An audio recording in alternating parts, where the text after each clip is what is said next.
Steve Jewin, WrestlingObserver.com. Got Jim Ross on the other line for you, so I'll go ahead and connect you. All right, can everybody hear me? Hello? Yes. Fantastic. Steve, I'd like to introduce you to Jim Ross, and obviously, as you know, he's going to be calling New Japan on AXS TV starting this Friday. I'll be on the line if you guys need anything, but I'll try and stay out of it. All right. Okay. Mr. Ross. Hey, Steve, how are you? I'm good. It's a real pleasure to talk to you today. I've been a big admirer of your work for many years, so thank you for carving out a little time this afternoon.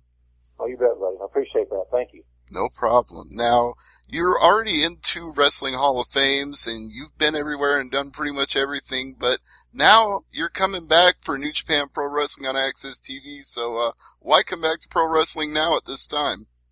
Well, I never stopped loving wrestling. I certainly didn't stop loving being a broadcaster. It's just that, I didn't have a team to play for. After leaving WWE, there were some opportunities that came about, but nothing really fit what I was looking for. I guess I'm a in-ring snob. I like if I want to invest my time at this stage of my life, I want to really enjoy the product.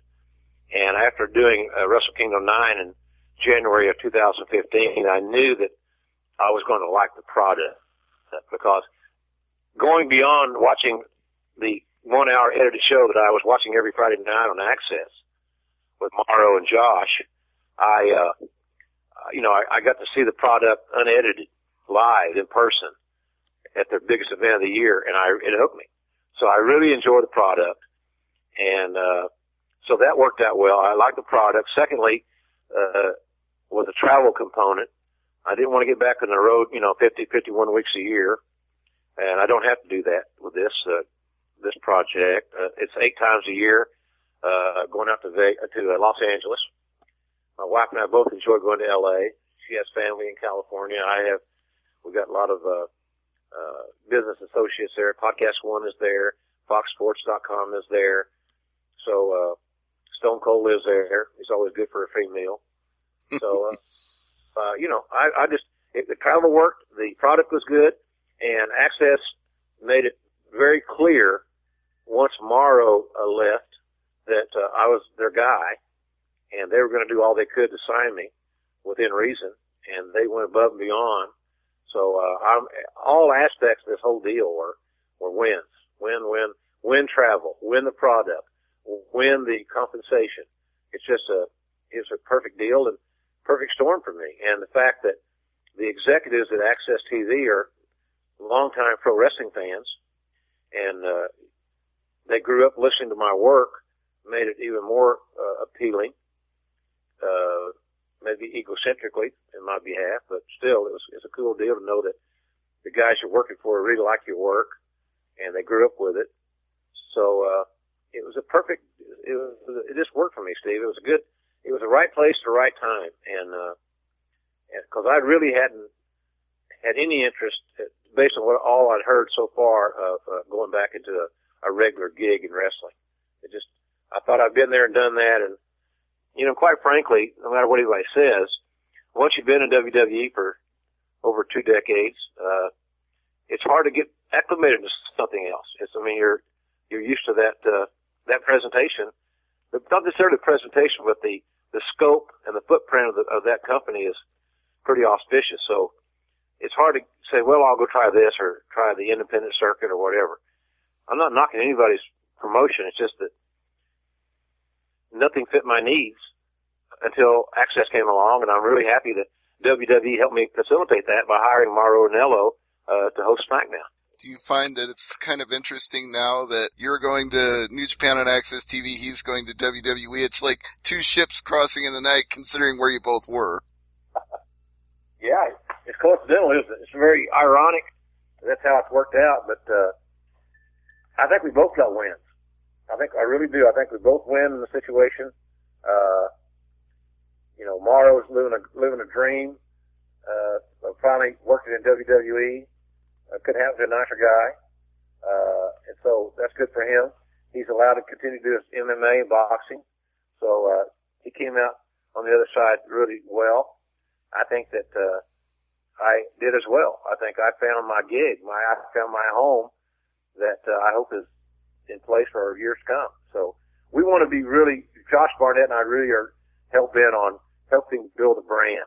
We want to do more with New Japan on AXS. I don't know what shape that's going to take right now.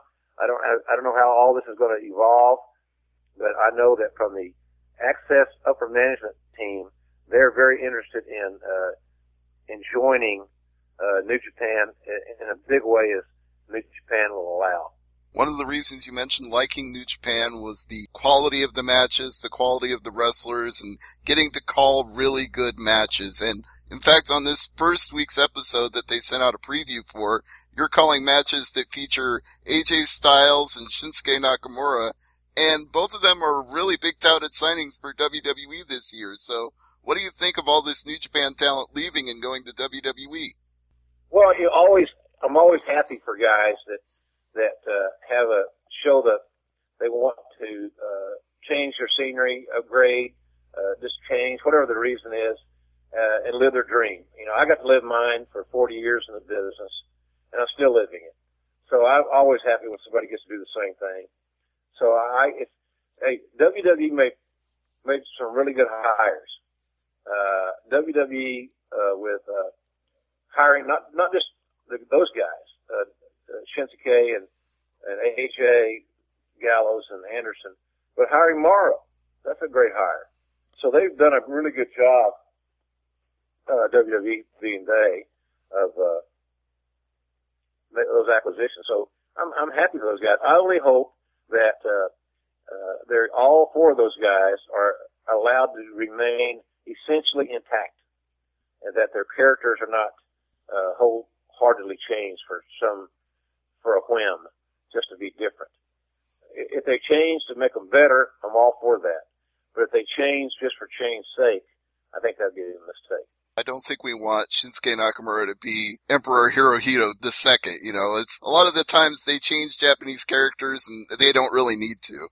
I agree. He doesn't need to be wearing face paint or spitting green mist or throwing salt or wearing elevated shoes. He's not Mitsu Aokawa, Kenji Shibuya, or the Great Muta, or Mr. Fuji.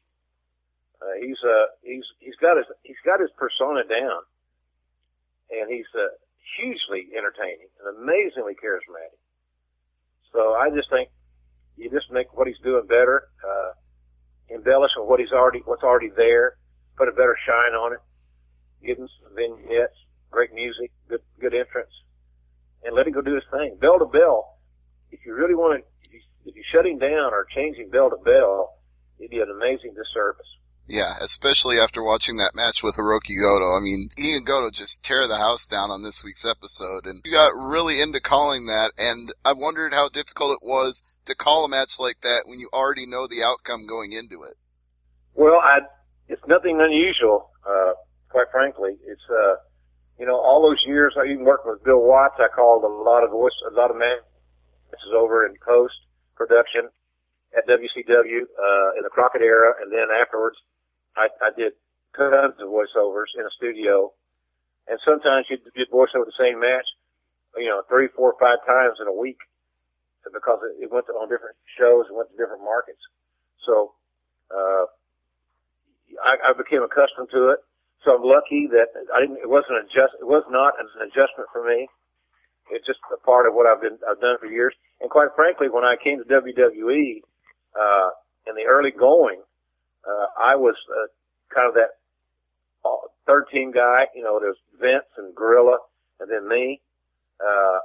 And so I got the I don't say the short straw, but I got a lot of the extra voiceover work where you voice over this for the UK, and you voice over this for South Africa, and you voice over this for Canada. And it's the same show, so it's nothing that I hadn't done before. And so I'm lucky that I was already accustomed to it. So that was no transition for me at all. I'm very, very fortunate that I still like wrestling. I still love broadcasting. And so letting it all come together in an audio booth was not that challenging at all. It was like riding a bike, just kind of get back on the bike and there you go. I think a lot of the reason fans have gotten invested in your calls over the years is because on live broadcast or live pay-per-view, when you have a gigantic, huge reaction to something dramatic that happens, we're reacting the same way, and we feel it as much as you feel it, and it enhances the feeling we get. Good. I think hey, the long as I can continue to think like a fan, because I am a fan, then I'm going to be okay. Because I'm not going to phone anything in. I'm not going to BS anybody. I'm going to give you what I feel, and I'm not going to insult your intelligence. And I really believe I've missed this to other people. I think at this stage of my life, where my life is happy, I'm healthy. Hired a personal trainer. I quit smoking a couple of years ago, more than that now. Just I'm overall healthier. I think I'm going to process information better. I'm not in a dysfunctional environment. I'm happy about everything I'm doing. So I'm lucky that the products that I'm working on don't seem like work. They seem like fun things to do. So I get up every day looking forward to the next chore, if you will, that's on my agenda. And whether it be this Friday night or, I sit down with Michael Chiavello and did the Voice Versus interview that airs this Friday night also. I'm sure you're going to get a little trailer on that or some kind of press release or something. But then the week after that, I changed horses, and I'm doing boxing for CBS on March 12th. So it's all the same. You prepare diligently, you respect the product, you embrace the athletes, and you let the fight or the match come to you, and don't try to make it something that it's not. So it's the same philosophy. But I'm living in a good spot right now. A good dream, good time in my life, quite frankly. Well, we're happy to hear that. And I'm just wondering, since you've been part of so many great announcing teams over the years, how does getting to call matches with Josh Barnett compare to, like, say, calling matches with Jerry the King Lawler? I don't think I could find a more perfect partner than Josh Barnett. He's a perfect broadcast partner for me on this project. He has been on we're calling that brand since it started on AXS. He has competed in New Japan. His first pro match was in New Japan in the main event of the Tokyo Dome against Yuji Nagata. That's kind of ironic to me. He's had many, many fights in Japan, so he understands the culture. He has great hold recognition. He understands why holds are being utilized, why they're effective, if applied correctly. And you notice that the New Japan guys apply a hold. They don't just grab a hold. And you hear that slang in wrestling a lot. Grab a hold. And literally that's what the guys do. They just grab a hold. They don't apply a hold. They just grab an arm or grab a leg or whatever. And if you use any logic, you can see right through it oftentimes. So the guys in New Japan seem to be more fundamentally sound than a lot of their peers on other TV broadcasts around the world. So, Josh is perfect to identify these holes, these scenarios. And we both want to have without you saying, oh, come on, guys, what are you doing? It's pro wrestling. We would like to have a more realistic, sports-like presentation so that at least for that 1 hour, maybe you can let your guard down and let the story take over. And, forget your, this is showbiz presentation. So hopefully we're going to be able to accentuate that and, let people enjoy that. If we do, and we focus on what you're seeing, if you hear things that are directly affiliated with what you're seeing, then we'll have a less of an opportunity for you to tune out and disconnect. A lot of promotions right now they talk about everything but what we're seeing. And I think that's it.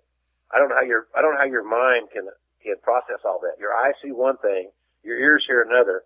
So what's the end result on what you process?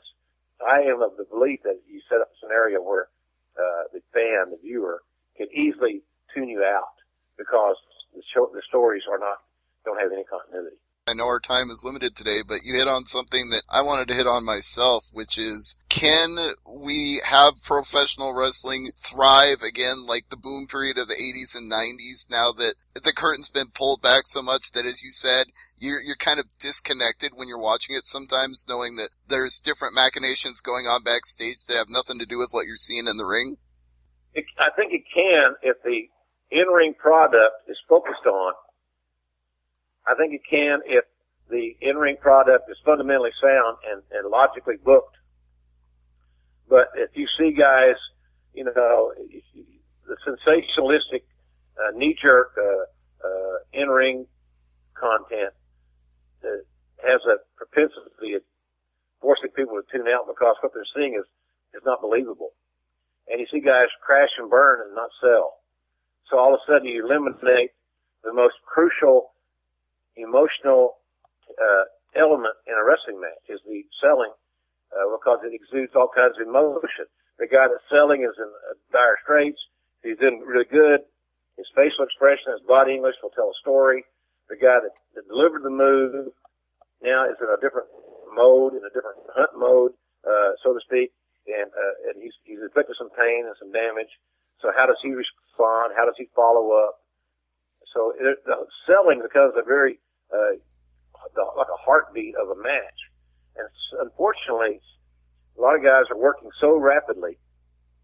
They're trying to get so much into the match. No matter if they got a 4-minute match, they're going to do 8 minutes of material.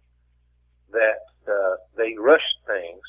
And when you rush things in a pro wrestling match, you're bound to leave some fundamental aspects of it out. And when that happens, then the match, the perception of the match then begins to erode. But if you protect your in-ring product, and if all the announcers would just call the match from bell to bell. You know, I watched WWE on Monday night when I got back from recording my podcast, and they had some matches. They had one match that was the minute and change. They had a couple other matches that were 2 minutes and change. So I find it hard to convince me that in that 1 minute or 2 minutes or those short time limits on TV times, bell to bell, that announcers can't focus on just what I was seeing there and still get all their other stuff in around, you know, when it's not bell to bell. I think that. Maybe I'm being too old school. Maybe my philosophy is antiquated. But I would just like to think that if you're going to book a match, that we should focus on, by and large, what we're seeing in that match, bell to bell, and just tell a good story. And let it come to you, and if it's, you know, make it believable. And that way you're not having people tune out, or if you say things that are so sensational or so ridiculous, people have that filter, and that flip will switch. The switch will, the switch will flip, I guess I should say. And all of a sudden you start fading away because it's just so sensationalistic, it's not believable. As long as you keep it plausible, and your approach is believable, then you have a better chance in keeping your viewer tuned in. But it's more challenging because of the way guys work today, and the trends that we're seeing in the ring some of them are dangerous trends that need to be reversed and nipped in the bud.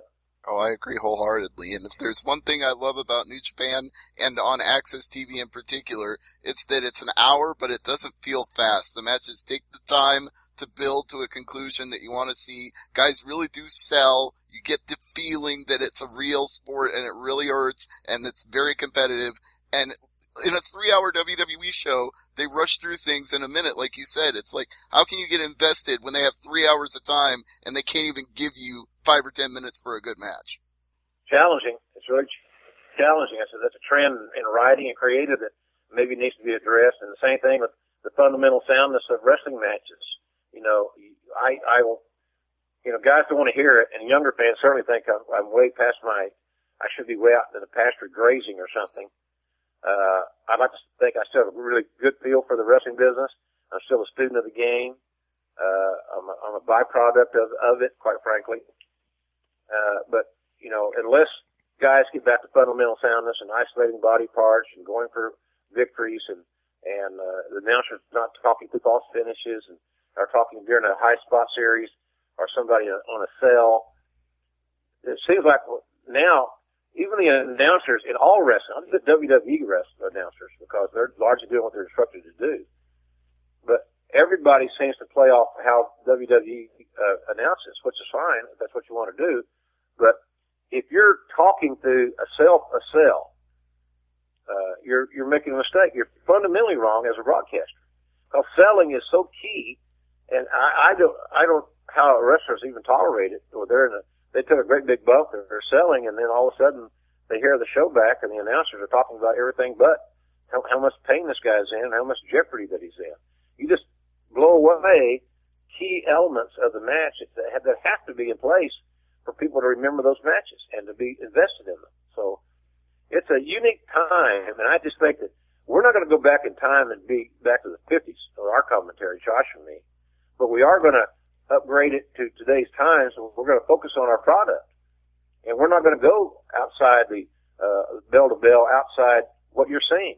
And I think the fans are going to, in times, embrace how we're presenting the product. At least I hope they do. Well, I hope they do too, because I've been watching New Japan ever since Mauro Ranallo and Josh Barnett started calling it on AXS TV, and I've got a chance to watch the trailer, the sneak preview of you and Josh calling it, and I feel like it's just as good as it was before, and I'm still invested in it, and I hope the fans out there will invest in it too. But our time's about up, so Jim, I want to ask you, plug anything you'd like to plug, shill anything you'd like to shill. I'm a shilling fool. Friday night, not only AXS in New Japan, but also Voice Versus with Michael Chavallo. I'm on that, and that's a real good interview. I think everybody's going to really enjoy it. On Saturday, March 12th, I'm doing Fight Night at the D, Knockout Night at the D, Knockout Night at the D. That's in Vegas at the D Hotel on CBS Sports on cable. CBS Sports Net, I think is the official word. So I work with Al Bernstein, the Hall of Fame color analyst. That's my other new broadcast partner. So that's cool. I invested in an app called the Fight app, F-I-T-E, and that's got it's a great place for pro wrestling, MMA, and boxing. It's a free app. We've got over 15 million downloads in it already, so it's really cooking. And there's a reason for it. It's really good. So those things are all good. My Ross Report drops every Tuesday night at 9 o'clock Eastern.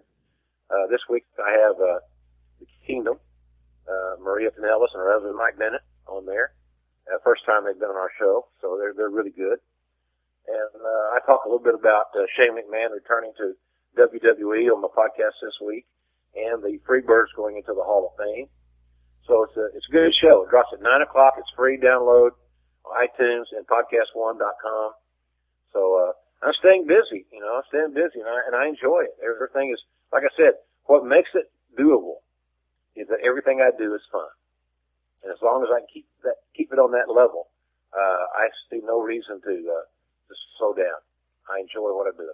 Well, it sounds like you're having a blast with New Japan on AXS TV and all these other projects you got going. So I want to wish you success, and hopefully you'll stay happy and keep enjoying what you're doing, because we'll enjoy listening. Okay, buddy. I appreciate that. I'm glad you're listening. I hope that we don't let you down. I don't think you could. So thank you again, Mr. Ross, and Sean, thank you as well. Hey, no problem. Thank you, Steve.